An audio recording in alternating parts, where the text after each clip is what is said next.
राम जन्मभूमि तीर्थ क्षेत्र ट्रस्ट के महासचिव चंपत राय चढ़ावा चोरी मामले में लगे आरोपों के बीच सार्वजनिक रूप से बेहद कम दिखाई दे रहे हैं। सूत्रों के अनुसार वह इस समय एक तरह के एकांतवास में हैं और एसआईटी की अंतिम जांच रिपोर्ट का इंतजार कर रहे हैं।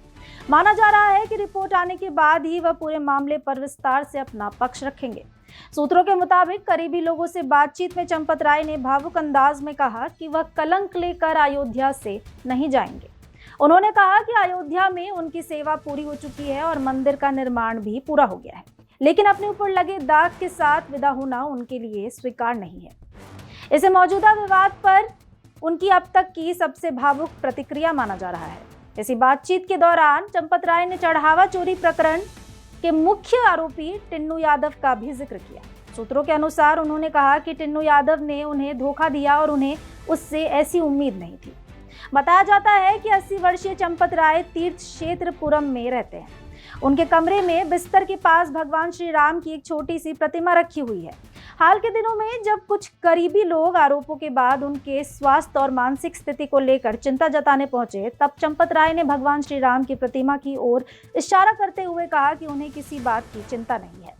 उन्होंने कहा कि यदि ये आरोप लगे हैं तो भगवान श्री राम की कृपा से ये आरोप हटेंगे भी। फिलहाल वह किसी भी सार्वजनिक टिप्पणी से बच रहे हैं और उनकी नजर केवल एसआईटी की अंतिम जांच रिपोर्ट पर टिकी हुई है। इस बीच राम मंदिर चढ़ावा चोरी प्रकरण की जांच अब ट्रस्ट के शीर्ष स्तर तक पहुंचती नजर आ रही है। सूत्रों के अनुसार जांच एजेंसियां जल्द ही श्री राम जन्मभूमि तीर्थ क्षेत्र ट्रस्ट के कोषाध्यक्ष गोविंद देवगिरी से पूछताछ कर सकती है। जांच का फोकस दान राशि के प्रबंधन, वित्तीय निगरानी और ट्रस्ट की जवाबदेही पर रहेगा। अधिकारियों का उद्देश्य यह समझना है कि चढ़ावे की गणना बैंक में जमा करने और पूरी वित्तीय व्यवस्था की निगरानी किस तरह की जाती थी तथा इस प्रक्रिया में कहीं कोई चूक हुई या नहीं। जांच एजेंसी ये भी पता लगाना चाहती है कि वित्तीय निगरानी की व्यवस्था कितनी प्रभावी थी और यदि किसी स्तर पर लापरवाही हुई तो उसकी जिम्मेदारी किस पर तय होती है। सूत्रों के मुताबिक ट्रस्ट और बैंक के बीच दान राशि की गणना, जमा और प्रबंधन को लेकर हुए एमओयू की भी गहन जांच की जा रही है। बताया जा रहा है कि समझौता पत्र पर ट्रस्ट के कोषाध्यक्ष गोविंद देवगिरी के हस्ताक्षर भी हैं।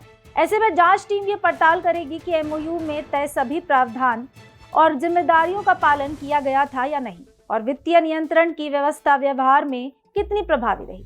उधर श्री राम जन्मभूमि तीर्थ क्षेत्र ट्रस्ट की महत्वपूर्ण बैठक अब 11 जुलाई के बजाय 6 जुलाई को बुलाई गई है। यह बैठक मणिराम दास की छावनी में ट्रस्ट अध्यक्ष महंत नृत्य गोपाल दास की अध्यक्षता में होगी। सूत्रों के अनुसार बैठक में महासचिव चंपत राय और ट्रस्ट सदस्य डॉक्टर अनिल मिश्रा के इस्तीफों पर चर्चा हो सकती है। साथ ही चढ़ावा चोरी प्रकरण के बाद मंदिर की सुरक्षा व्यवस्था, वित्तीय प्रणाली में सुधार और आगे की कार्य योजना पर भी मंथन होने की संभावना है। फिलहाल इस जानकारी में इतना ही। ऐसे ही तमाम खबरों के लिए देखते रहिए भारत एक्सप्रेस।